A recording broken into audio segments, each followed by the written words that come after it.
Data 25 mars. Eksodi, kapitulli 36. Tani Becaleeli dhe Oholiabi, si dhe të gjithë njerëzit e aftë, të cilët Zoti ka pajisur me dituri dhe zjuarsi për të kryer të gjitha punimet për shërbimin e shenjtërores, kanë për të vepruar sipas urdhrave të Zotit. Mojsiu thiri pra Becaleelin dhe Oholiabin dhe të gjithë njerëzit e urtë nga zemra, të cilët shtyheshin nga zemra për të hyrë punës dhe për ta kryer atë. Dhe ata morën nga Mojsiu të gjitha ofertat e sjella nga bijtë e Izraelit për punimet, për ndërtimin e shenjtërores dhe kryerjen e tyre. Por çdo mëngjes, bijtë e Izraelit vazhdonin t'i sillnin Mojsiut oferta vullnetare. Atëherë të gjithë njerëzit e aftë që kryenin punime të çfarëdo lloji në shenjtërore, duke lënë secili punën që bënte, erdhën dhe i folën Mojsiut duke thënë: populli po sjell shumë më tepër nga sa nevojitet për të kryer punimet që Zoti ka urdhëruar të bëhen. Atëherë Mojsiu dha këtë urdhër që u shpall nëpër kamp duke thënë: asnjë burr dhe asnjë grua të mos bëjë më ndonjë ofertë për shenjtëroren. Kështu e ndaluan popullin të sillte tjetër material, sepse materiali që kishin mjaftonte për të gjitha punimet që kishin për të bërë, madje tepronte.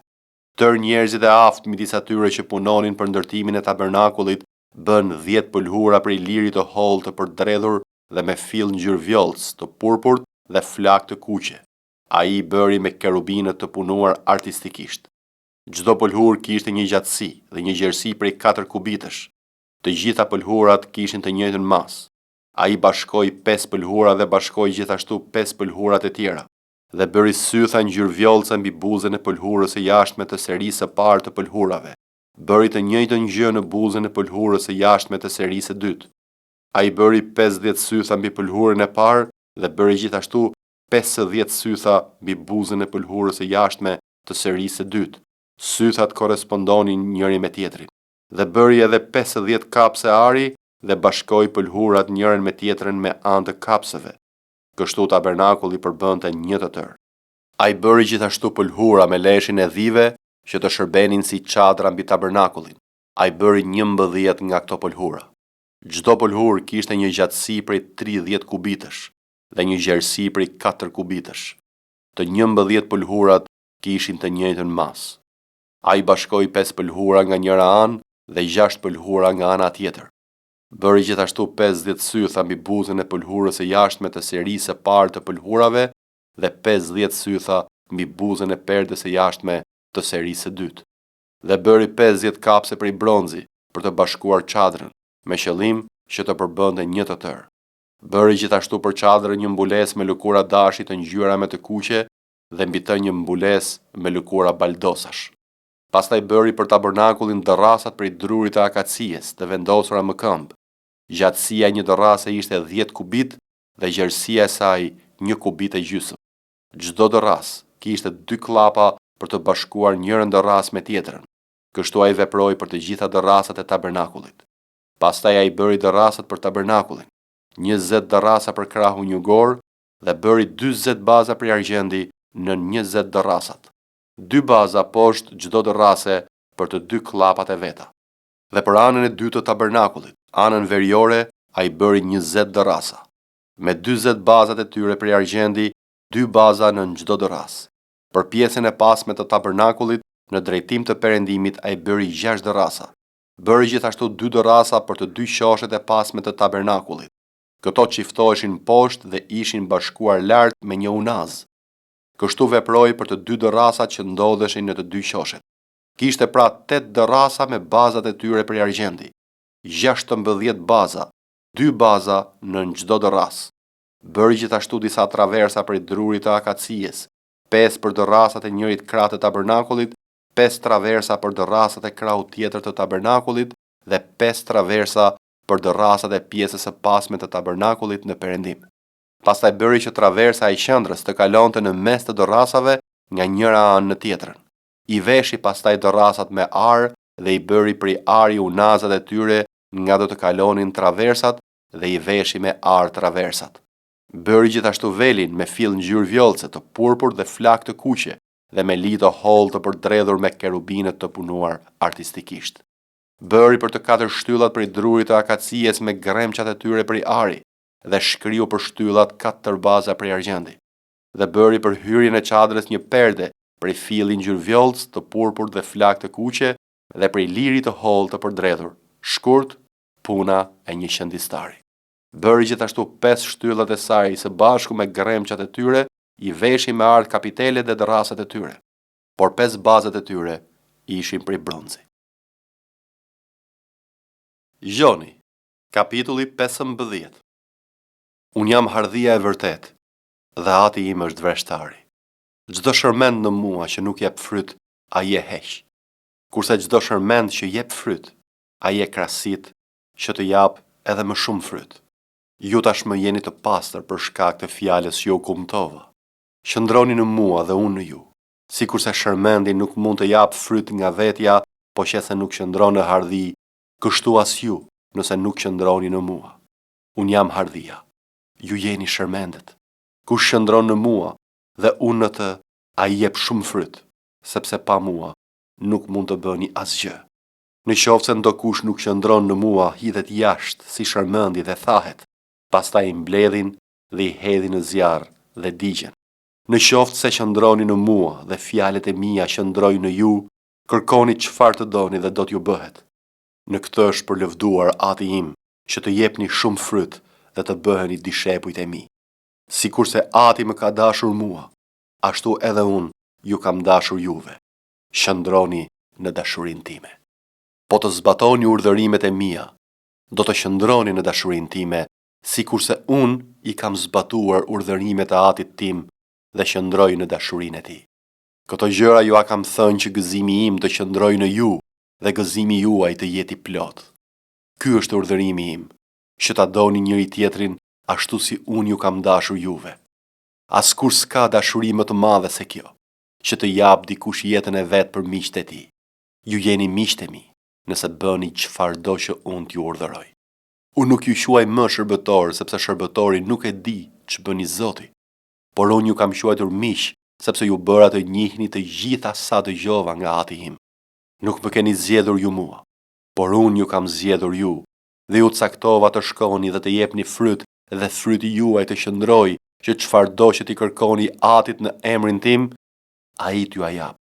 Këtë ju urdhëroj, që ta doni njëri tjetrin. Nëse bota ju urren, ta dini se më ka urryer mua para jush.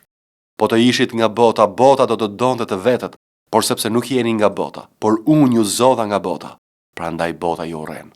Kujtoni fjalën që unë ju thash, shërbëtori nuk është më i madh se Zoti i tij. Nëse më kanë përndjekur mua, do t'ju përndjekin edhe ju. Nëse kanë zbatuar fjalën time, do të zbatojnë edhe tuajën. Por të gjitha këto gjëra do t'ju a bëjnë për shkak të emrit tim, sepse nuk e njohin atë që më ka dërguar. Po të mos kisha ardhur dhe të mos u kisha folur atyre, nuk do të kishin mëkat. Por tani, ata nuk kanë justifikim për mëkatin e tyre. Kush më urren mua, urren edhe Atin tim. Po të mos kisha bërë në mes tyre vepra që askush tjetër nuk i ka bërë, nuk do të kishin mëkat. Por tani kanë parë dhe kanë urryer edhe mua, edhe Atin tim. Por kjo ndodhi që të përmbushet fjala e shkruar në ligjin e tyre, më kanë urryer pa shkak. Por kur të vijë ngushëlluesi që unë do t'ju dërgoj prej Atit, fryma e së vërtetës që del nga Ati, ai do të dëshmoj për mua, dhe edhe ju do të dëshmoni, sepse ishit me mua që nga fillimi. Fjalët e urta, kapitulli 12. Kush e do korrigjimin, do diturin, por ai që e urren kritikën është budalla. Njeriu i mirë gëzon për krahjen e Zotit, por ky do të dënojë njeriu që sajon planet e këqija. Njeriu nuk bëhet i qëndrueshëm me pabesin, por rrënjat e drejtëve nuk do të lëvizet kurrë. Gruaja e virtytshme është kurora e burrit të saj, por ajo që e turpëron është një krimb në kockat e tij. Mendimet e të drejtëve janë drejtësia, por synimet e të pabezëve janë mashtrimi. Fjalët e të pabezëve rrinë në prit për të derdhur gjak, por goja e njerëzve të drejtë do t'i çlirojë. Të pabezët janë përmbysur dhe nuk janë më, por shtëpia e të drejtëve do të mbetet më këmbë. Një njeri lëvdohet për gjykimin e tij, por ai që ka një zemër të çorditur do të përçmohet. Është më mirë të çmojnë pak dhe të kesh një shërbëtor, se sa të nderojnë dhe të mos kesh bukë. I drejti kujdeset për jetën e bagtisë së tij, por të përbrëndshmet e të pabezve janë mizore. Kush punon tokën e tij do të ngopet me bukë, por ai që shkon pas kotësive është pa mend. I pabesi dëshiron gjahun e njerëzve të këqij, por rrënja të drejtëve sjell fryt. Njeriu i keq kapet në kurthin e mëkatit të buzëve të tij, por i drejti do t'i shpëtoj fatkeqësisë. Njeriu do të ngopet me të mira për frytin e gojës së tij, dhe secili do të marrë shpërblimin sipas veprës së duarve të tij. Rruga e budallait është e drejtë para syve të tij, por ai që dëgjon këshillat është i urtë. Budallaja tregon menjëherë pezmatimin e tij, por njeriu i matur e fshet turpin. Ai që thot të vërtetën shpall atë që është e drejtë, por dëshmitari i rrem thot mashtrime. Kush flet pa mend është si ai që shpon me shpatë, por gjuha e të urtëve sjell shërim. Buza që thot të vërtetën do të bëhet e qëndrueshme për jetë, por gjuha që gënjen zgjat vetëm një çast. Mashtrimi është në zemrën e atyre që kurdisin të keqen, por për ata që këshillojnë paqen ka gëzim. Asnjë e keqe nuk do t'i ndodhë të drejtit, por të pabesët do të kenë plot telashe. Buzët gënjeshtare janë të neveritshme për Zot, por ata që veprojnë me qiltërsi i pëlqejnë atij. Njeriu i matur e fshet diturinë e tij, por zemra e budallënjve shpall budallallëkun e tyre. Dora e njeriu të kujdesshëm do të sundojë, por dora e përtacëve do t'i nënshtrohet punës së detyrueshme. Shqetësimi në zemrën e njeriu të rrezon atë, por një fjalë e mirë e gëzon atë. I drejti e zgjedh me kujdes shokun e tij, por rrugat pabezve i bën që të humbasin. Përtaci nuk e pjek gjahun e tij, por kujdesi për njeriu është një pasuri e çmueshme. Mbi shtegun e drejtësisë ka jetë, dhe mbi këtë shteg nuk ka vdekje. Efesianëve, kapitulli 5. Bëhuni pra imitues të Perëndisë, si bijë të dashur, edhe ecni në dashuri sikurse edhe Krishti na deshi dhe e dha veten e tij për ne si blat dhe flijim Perëndisë, si një parfum errëmirë. Por kurvëria dhe çdo papastërti ose lakmi as të përmendet ndër ju, ashtu si u ka hije shenjtorëve. As pandershmëria, as të folurit pa mend e fjalë për të përqeshur, të cilat nuk kanë hije, por më tepër falënderim. Sepse këtë e dini, që asnjë kurvar ose i papastër ose lakmitar, i cili është i dhujtar, nuk ka ndonjë trashëgim në mbretërinë e Krishtit dhe të Perëndisë. Askush të mos ju mashtrojë me fjalë të kota, sepse për shkak të këtyre gjërave vjen zemrimi i Perëndisë mbi bijtë e mosbindjes. Mos jini pra shok me ta, sepse dikur ishit errësirë, por tani jeni dritë në Zotin. Ecni pra si bijtë të dritës, sepse fryti i frymës qëndron në çdo mirësi, drejtësi dhe të vërtetë, duke provuar çfarë është e pëlqyeshme për Zotin. Dhe mos kini bashkësi me veprat e pafrytshme të errësirës, por më tepër t'i qortoni, sepse ato që bëhen prej tyre në fshehtësi, edhe të thuhen është turp. Kurse të gjitha gjërat kur dalin në dritë bëhen të dukshme, sepse çdo gjë që shfaqet është dritë. Prandaj shkrimi thotë: zgjohu ti që fle dhe ngrihu prej së vdekurish, dhe Krishti do të të ndriçojë. Shikoni pra si të ecni me kujdes, jo si të marrët, por si të mençurit, duke e shfrytzuar kohën sepse ditët janë të liga. Prandaj mos u bëni të marr, por kuptoni se cili është vullneti i Zotit, dhe mos u dehni me verë në të cilën ka shturje, por mbushuni me frymën, duke i folur njëri tjetrit me psalme, himne dhe këngë frymërore, duke kënduar dhe duke lavdëruar Zotin me zemrën tuaj, duke e falendëruar vazhdimisht për gjithçka Perëndin, Atin, në emër të Zotit ton Jezu Krisht. Nënshtrojuni njëri tjetrit në frikën e Perëndisë. Ju gra, nënshtrojuni burrave tuaj por si Zotit, sepse burri është kreu i gruas, sikurse edhe Krishti kreu i kishës dhe ai është shpëtimtari i trupit. Ashtu si kisha i nënshtrohet Krishtit, kështu edhe gratë tu nënshtrohen burrave të tyre në gjithçka.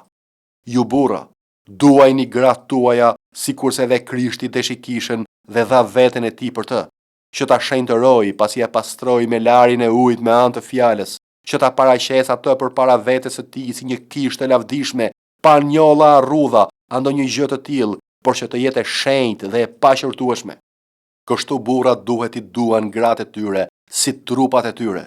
Kushdo gruan e vet, do vetveten. Sepse askush nuk e urreu kurrë mishin e vet, por e ushqen dhe kujdeset me ngrohtësi për të, sikurse edhe Zoti bën me kishën. sepse ne jemi gjymtyr të trupit të tij, prej mishit të tij dhe prej kockave të tij. Prandaj njeriu do të lër atin e tij dhe nënën dhe do të ngjitet pas gruas së tij dhe të dy do të bëhen një mish i vetëm. Ky mister është i madh, por unë e them në lidhje me Krishtin dhe me Kishën. Por dhe ju secili, veç e veç, kështu ta doj gruan e vet si veten e vet, por gruaja ta respektoj burrin.